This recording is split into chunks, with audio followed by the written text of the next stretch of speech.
It took me forever to figure out what to do today. I had a plan. I wanted to work on a plow.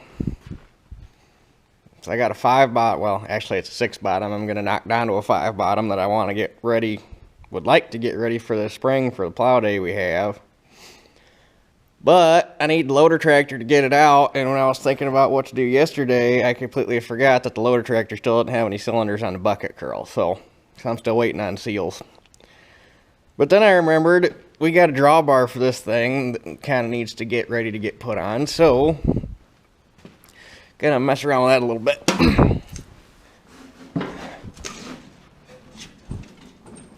It's gonna be the coldest I've tried to start this thing yet. So we shall see how it goes.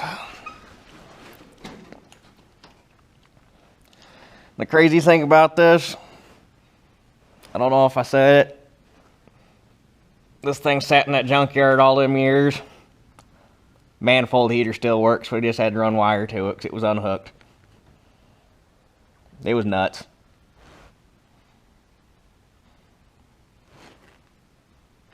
I don't know how cold it is in here, but it's cold outside.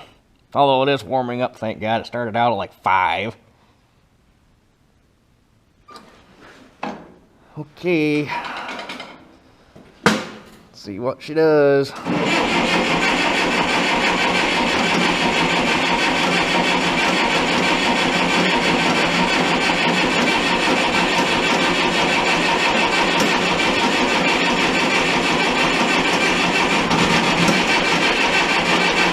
Come on.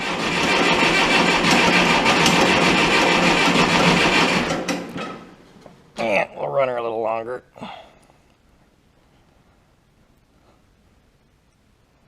It wants to.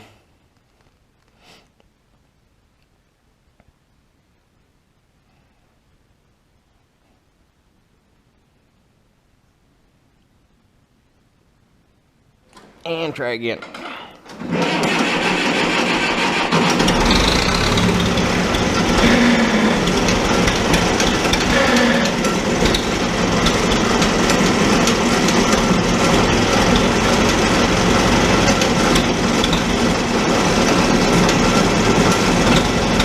Not too bad for a junkyard special. She's kind of cold though.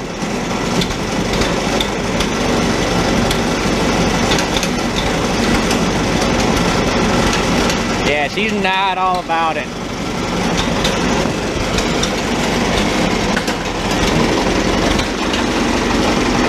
Well,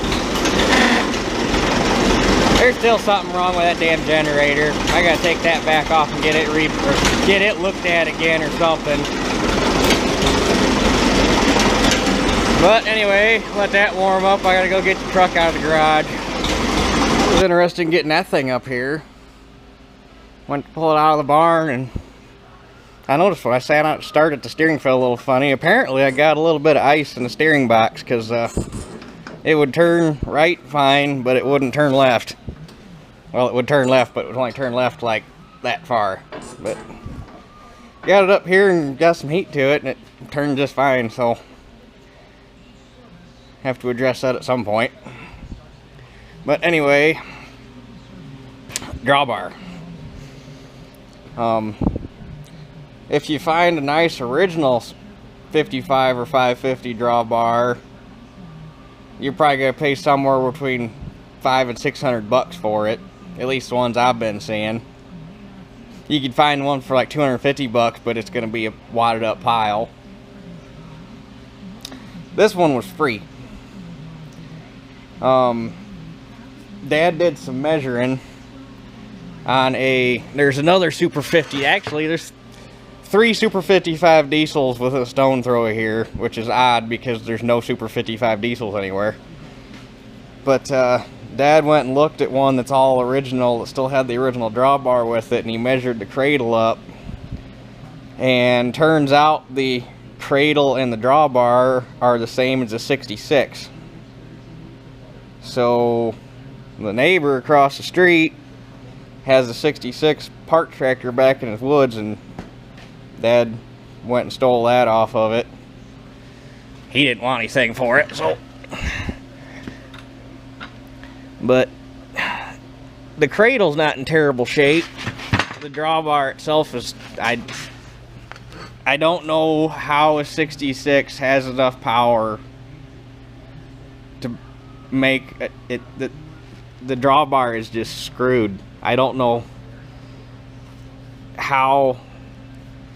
Well, they were flame cutting on it for some reason, and then it would appear that at some point they actually busted the drawbar in two, and this is actually like welded in. I don't know what the hell's going on here.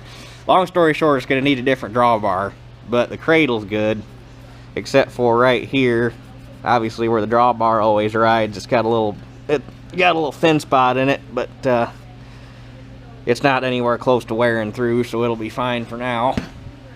Unfortunately, there's not really a good way to get in there and build it back up because the drawbar's all welded together. So, and then the difference on a 55 or 550 is when you use the 3-point, you got to take the drawbar off, and the drawbar just hooks in these brackets right here, and they're supposed to be quarter turn pins that go in and drop in. And then Dad managed to find, actually they were given to him, these are original drawbar supports that go in and hook in the top link bracket and then bolt to the cradle where your normal supports go. And the only reason that these were given to us for free was a guy in the next town over that we know had a Super 55 that he bought a drawbar for because these were all wadded up. Well, Dad spent like 15 minutes a piece in the press and did a little bit of straightening and fixing on them, and there's nothing wrong with them. But it appeared that at some point somebody had the drawbar in their tractor and they wrapped a chain around these and pulled them together is what happened. So anyway, we got all the parts. It's just a matter of getting everything. I better turn this down so that YouTube doesn't get pissed at me. It's just a matter of getting everything straightened out and put together. So first things first, got to get all the peripheral Fleetline crap off of there and knock the drawbar out of it because it's stuck. And take the brackets off of here. Actually, I don't think this one's too bad. This one's tweaked. So that needs to come off there and get straightened out. And then it's got to be made look like this. These are the early style brackets, which this one being a 1955, it's an early one. They use these. Apparently they found out these weren't nearly robust enough, and on later tractors they went to this great big saddle bracket. So this is what we got. If you got a later one, it's going to look like that. So really, this right here is just a 66 bracket, or 66 cradle, 66 drawbar, and then all you need is those to be able to make a Fleetline or a 66 drawbar work on a Super. So anyway, knock them brackets off of there and see what else I can get done. See how well this wants to cooperate.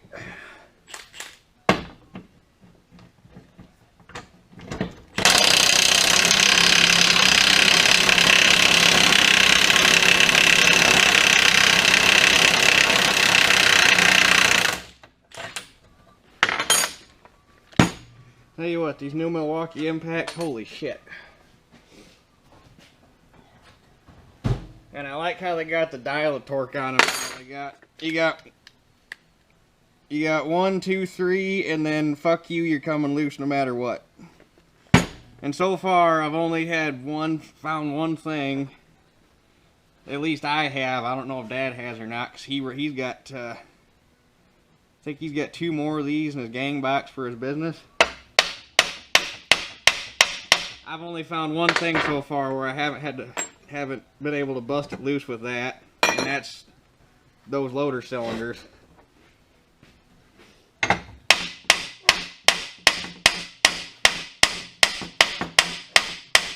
Oh, that's nice.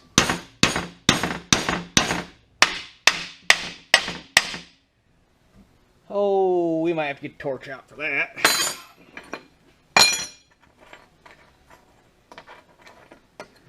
It doesn't help that the rear end of this tractor was sitting in the ground, not on the ground, in the ground.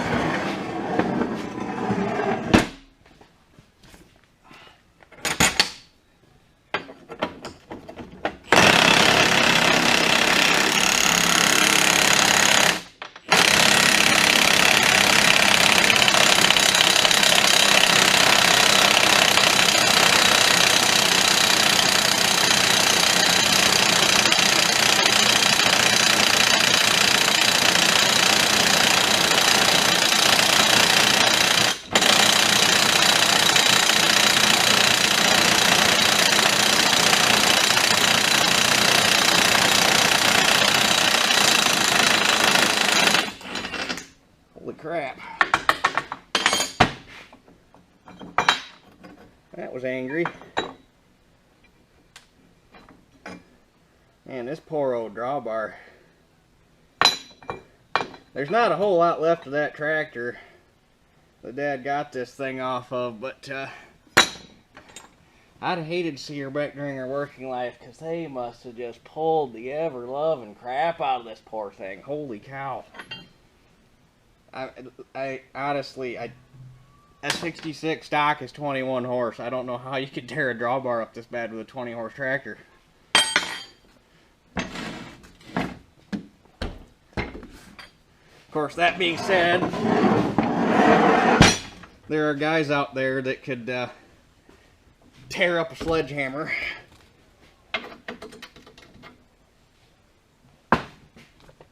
So, I guess I really shouldn't say that. I guess nothing should surprise me, really.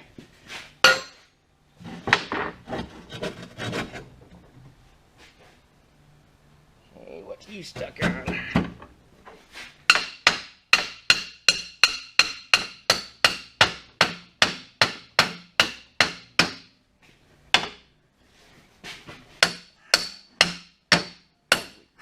Come on, move!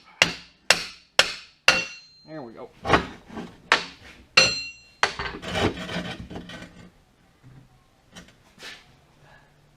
Oh, they got the damn cradle pinched shut. This is actually something that's really common if people like to... It's... When you've got to pull on something with a chain, it just seems really natural to just wrap a chain around a damn drawbar cradle on these things.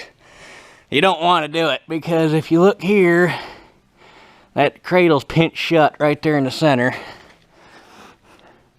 I'm going to have to spread that back apart, because I think our drawbar out of the Super 88 we got should fit in here for now, so I can get rid of that tore up piece of crap. Because this drawbar is junk, if I can get it out. Need a bigger wacky stick.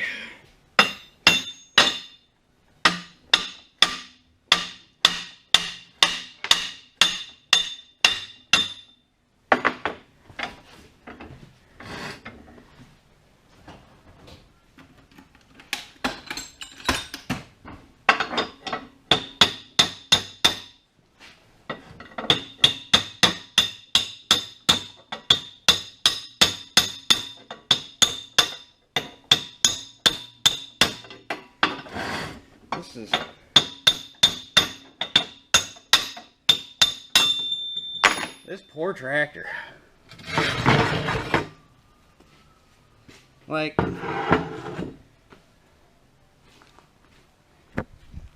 I don't know what's going on here. I mean, initially I thought that they had welded... I think that drawbar's just that jacked up. I don't think they broke it. No, there's weld right there. They definitely broke that drawbar. I've never... I'm at a loss for words as to what's going on there. That's scrap. That's not even... We're not even going to attempt to do anything with that. Okay, now these need to come off.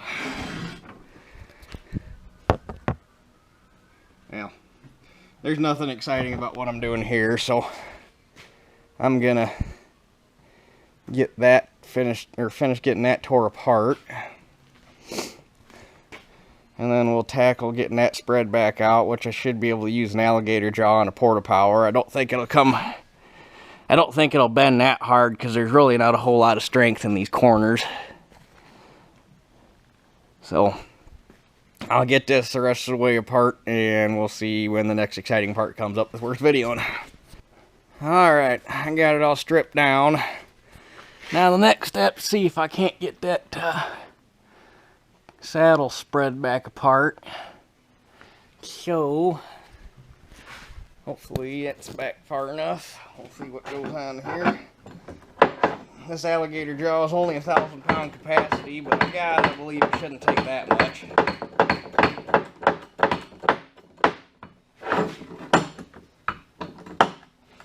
Oh, she's moving.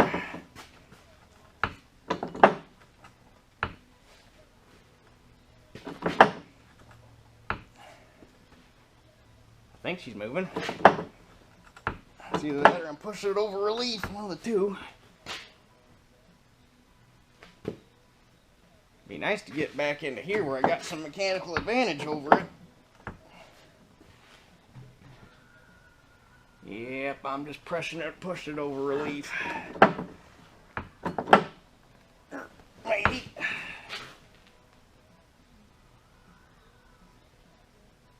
Okay, well, that's not gonna work. Well, it's gonna work, but I'm gonna have to put a little bit, probably lay a little bit of heat right here and right here, so that it's got some give to it. So, I can get the torch out. Alright, I'm gonna move you back here, because I'd really just hate to melt the fuck out of that camera. That would be no bueno.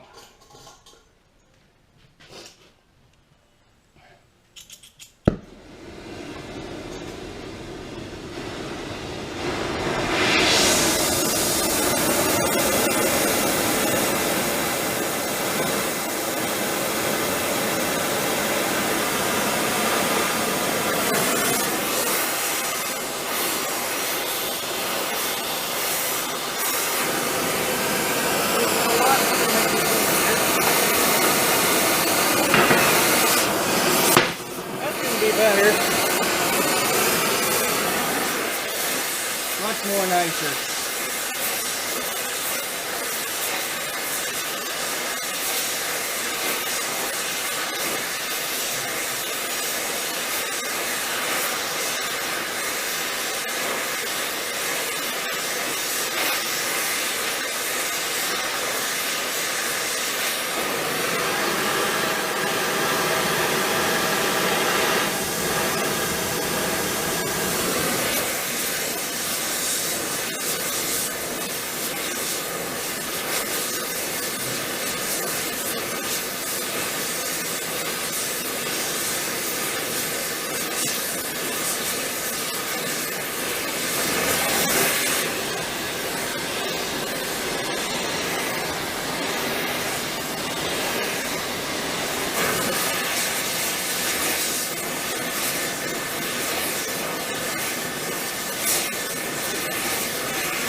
Fun trying to work two sides at the same time, so you got to keep coming back and get the other side warm again.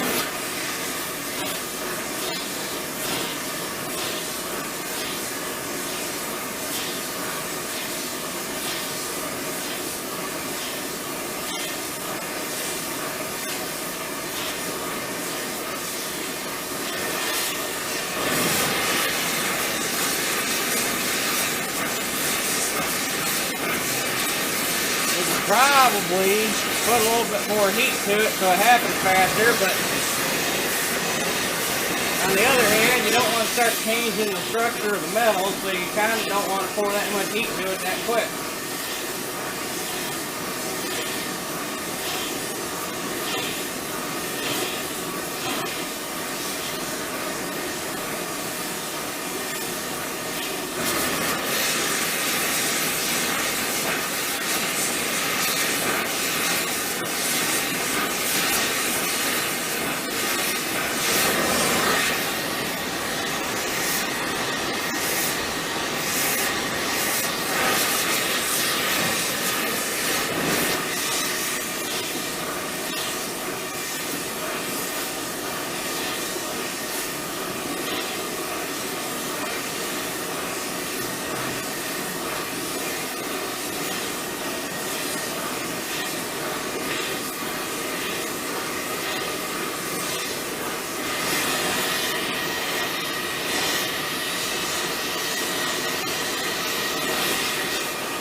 Now we just gotta pray.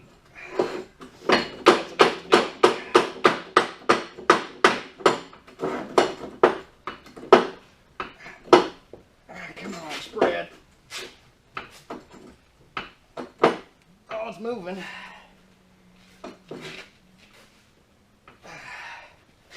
Damn thing cracked right there. Hold on, that's a big crack. Holy shit.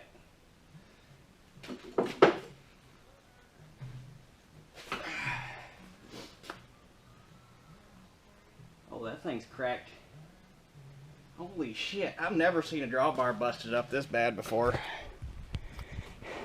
It's cracked there, and it's cracked there. But I think I got it open back up where it belongs, as long as it doesn't spring back. Putting heat to it like that, we should be alright, but yeah,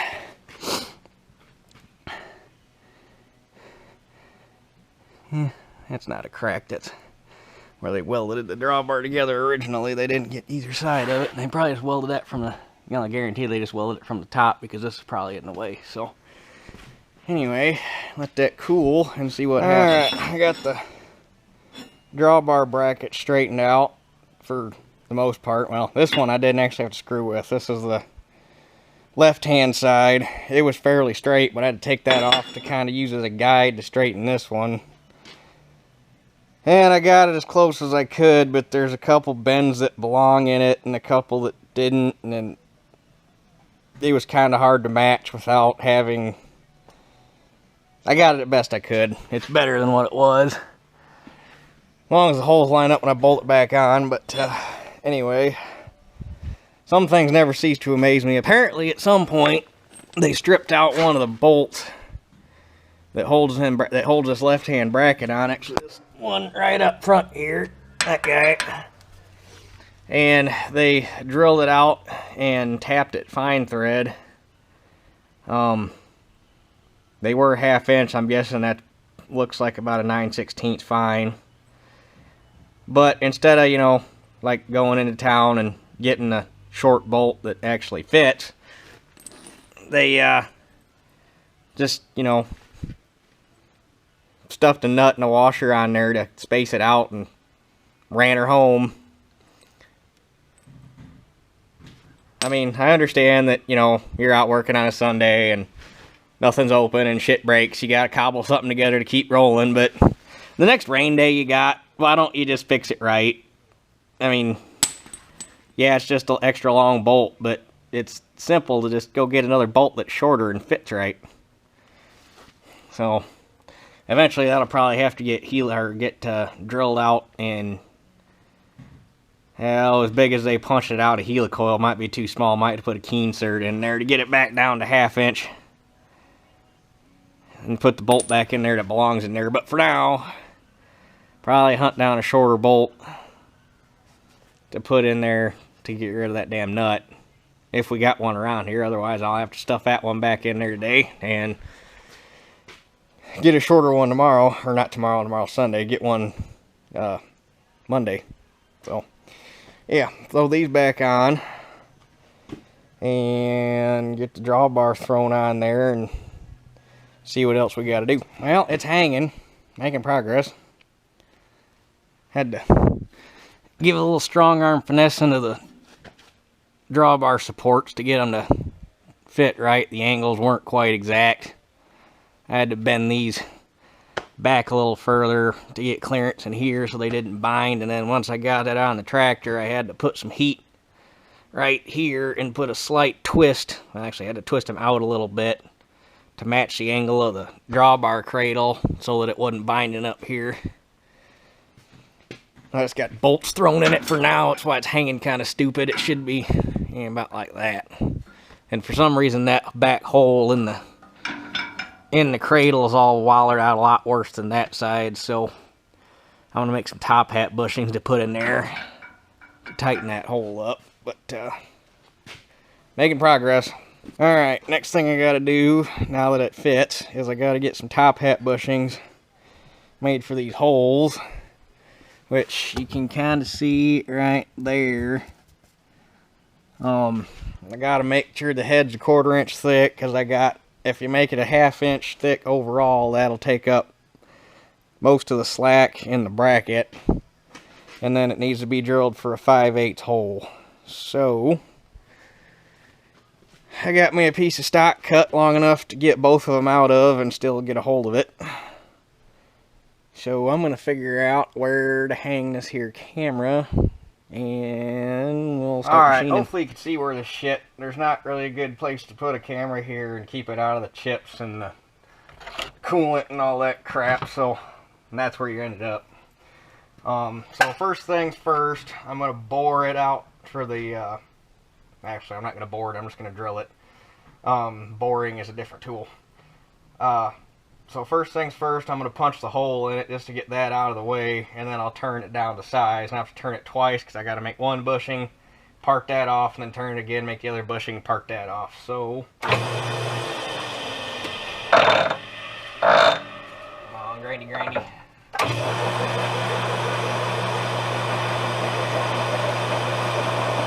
Hit it with a center drill,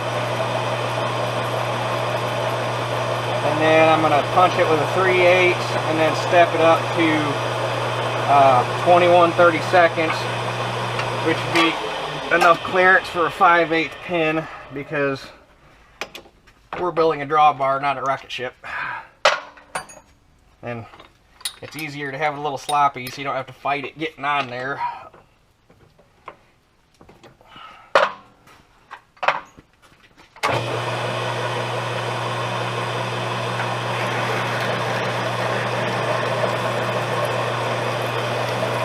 And this is just a coolant. It's the same stuff you'd see them running in like a CNC mill or whatever. It has an auto cooling system, but we're not that fancy around here.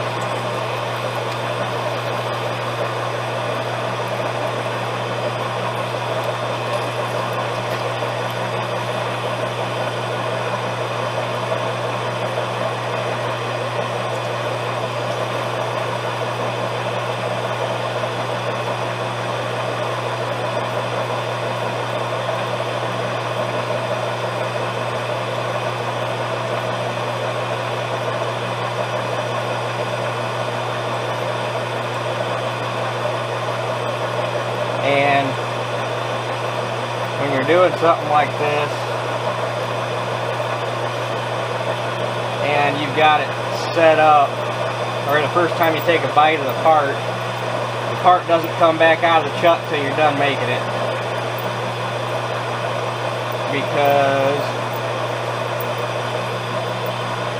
There's no guarantees. Right now, the hole is in the center of the axis that that round stock is turning on. Oh man, my tool, my bits.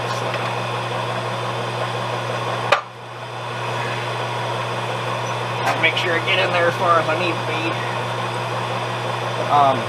Yeah. Right now, that hole is in the center with that round, or the axis that round stock's turning on. And if you take that part out to do something with it,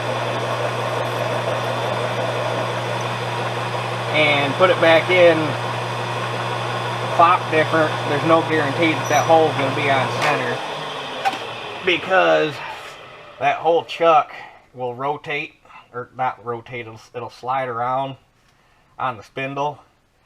That way, if you have a part that has already went through one machining process and is on center with whatever process it just went through, and you need to center it up in this, like say you got 4 or 5 machines set up, and each one set up for a different machining process.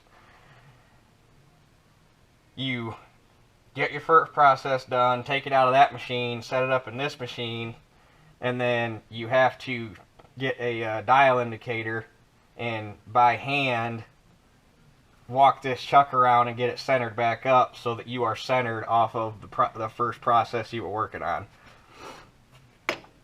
But since this is a fresh process, we don't really need to go through that. And once again,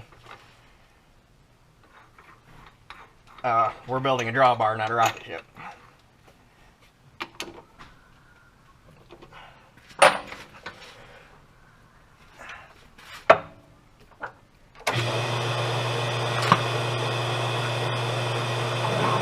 And it gets really fun when you're machining a square part. And then you set up on a 4-jaw chuck, and you can turn round surfaces on a square piece of stock. But that's really fun. That gets really interesting trying to center that up. I've had to do that one time. I was making a part for the neighbor's disc.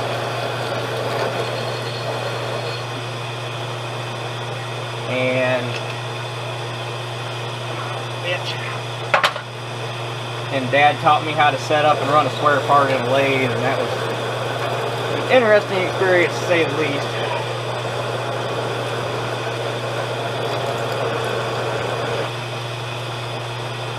And I'm okay at doing this stuff. Dad's fast as hell. I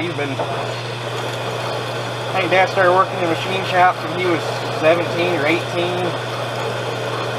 No, it might have been when he was 16. It might have been right after he started driving. He did school work back when that was still a thing. I think it might still be a thing in some areas, but it's definitely not around here because there ain't any kids that are willing to do that kind of shit. It's like we're forgetting how to build stuff. These days, you just set it up in a robot and punch in the program you want, and next thing you know, 30 minutes later, you got a part. There ain't no skill involved anymore. And I ain't even got any skill. I just know enough to be dangerous. Okay, so there's that. And I'm not going to show the entire turning process because this has already been 7 minutes. And I just drilled a hole. But I'm going to show you how we get rolling here anyway.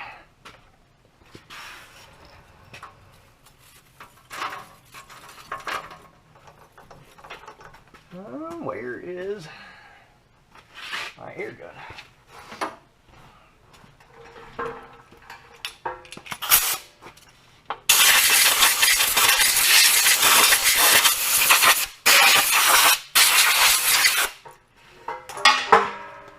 And all that being said, I know I got kids that watch my channel and teenagers that are still in high school. Everybody in high school, counselors, teachers, everybody's going to groom you to think that you have to go to college. Don't listen to too much bullshit.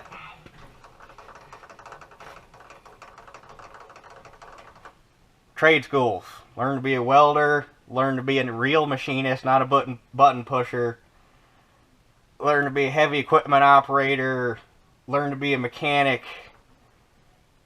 Because this day and age, we need people that know how to build shit. We don't need any more engineers that have never turned a wrench and don't know how to design anything. We don't need any more lawyers because this whole world is already sue happy.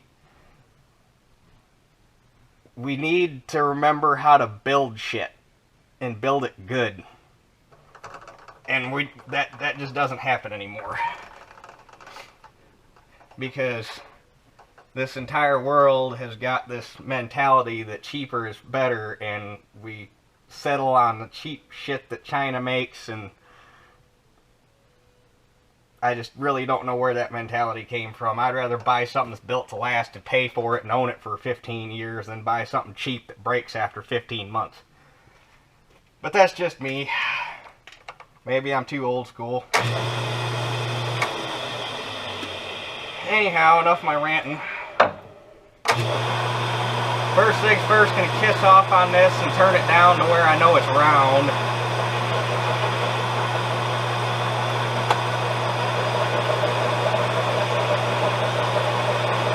I'm kind of impressed. That's pretty true to begin with.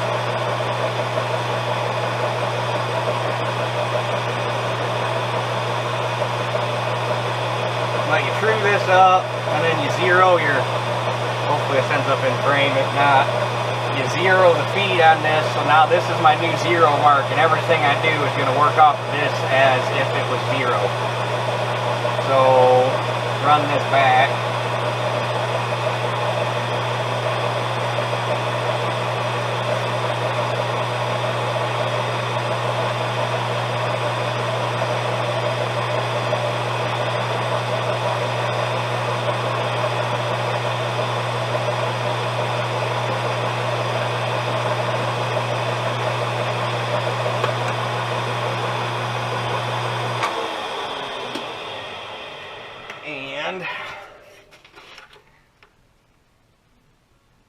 Now we are just under 1 3/4 inches, and I need to run this down to a 3/4 trunnion to fit through the hole on the drawbar. So we got a little ways to go. So basically, you just start taking bites.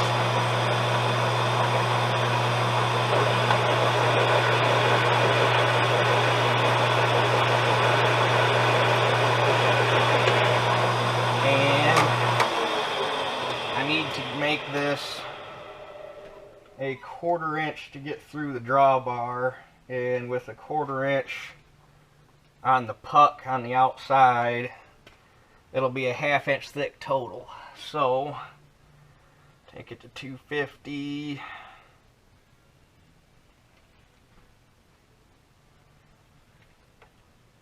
I need to go a little ways yet.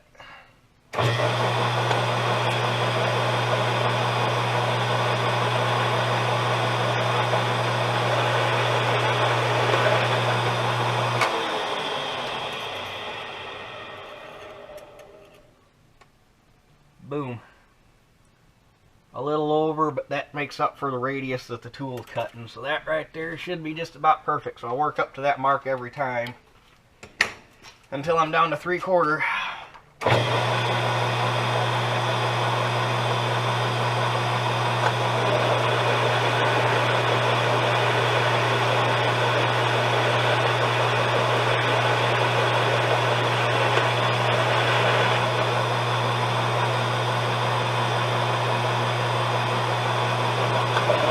Alright, got that turned down, switched over to a parting tool. Now I'm going to part that first bushing off. And for this, wrong way. You slower way down. And then you run some drill and tap fluid because it's thicker and it'll hang.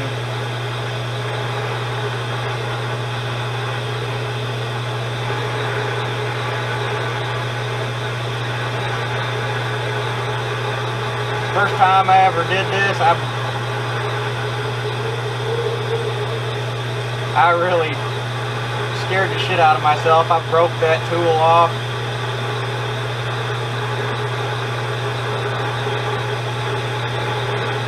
When one of them carbides comes apart, boy, you know it, 'cause shit flies everywhere.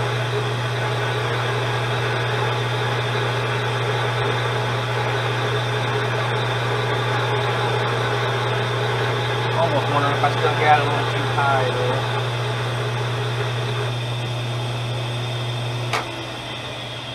Yeah, I think I'm still a little too high. Try that.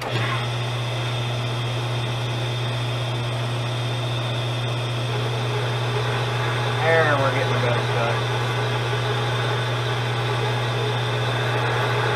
Oh, that's a lot better. Real fine line, you go too low, it'll try to suck the tool under, and that's how I broke it the first time.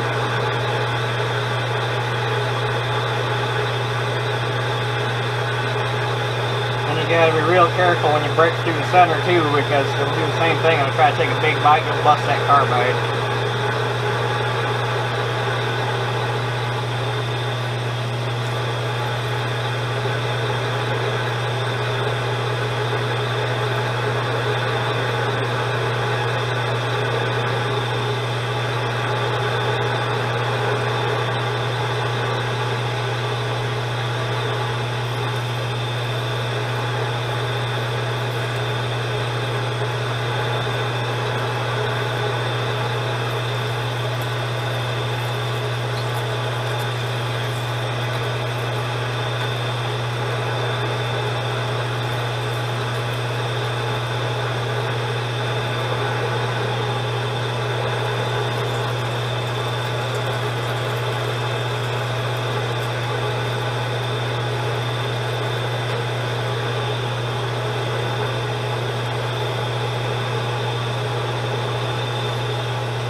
The reason you do this in a mill instead of, in the lathe instead of just taking over and whacking it off on the bandsaw is A, you don't take your part out and lose your zero, and B, this will give you a perfectly straight cut. Where like bandsaw, the blade can walk or it just won't cut straight to begin with. You won't have the saw marks in it doing it this way.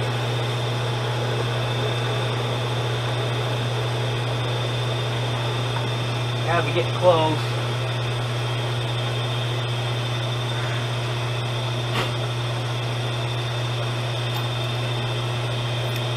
Yep, right there.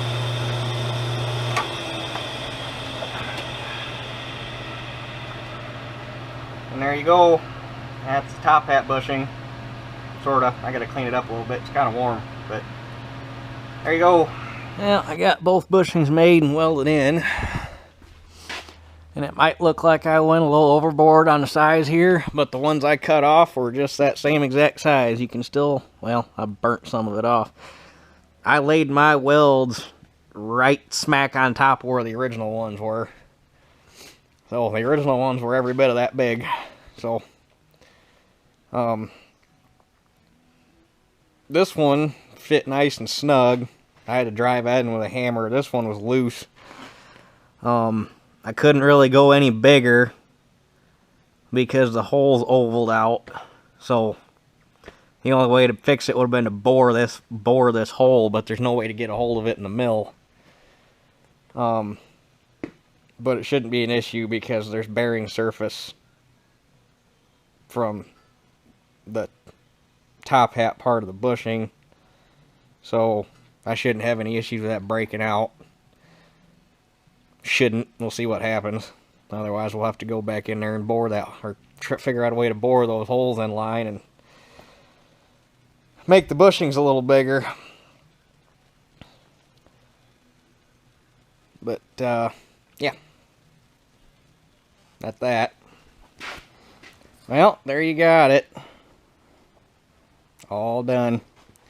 We got an 88 Super 88 that's been kind of a parts donor. It's a future project tractor for possibly a puller, but went and stole the drawbar out of that. Yeah, that was really went a lot faster and easier than I thought it would. So there you go. If you're missing your drawbar for your Super 55 or your 550, all you really need to do is get a drawbar off of a 66.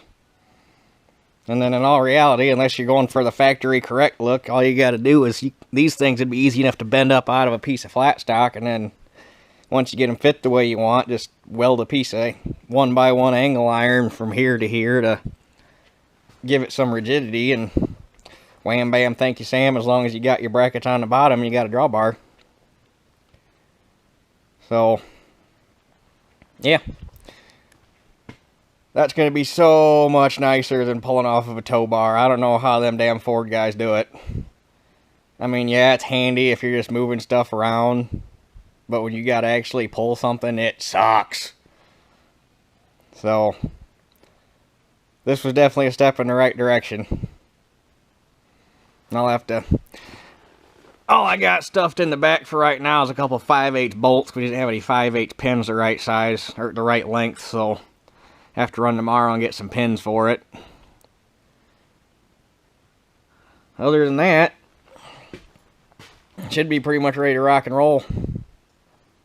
So, anyway, this video got out of hand for something as simple as slapping a drawbar on a tractor, so I guess I'll cut her off here. So that's it for this one. We'll catch y'all on the next one.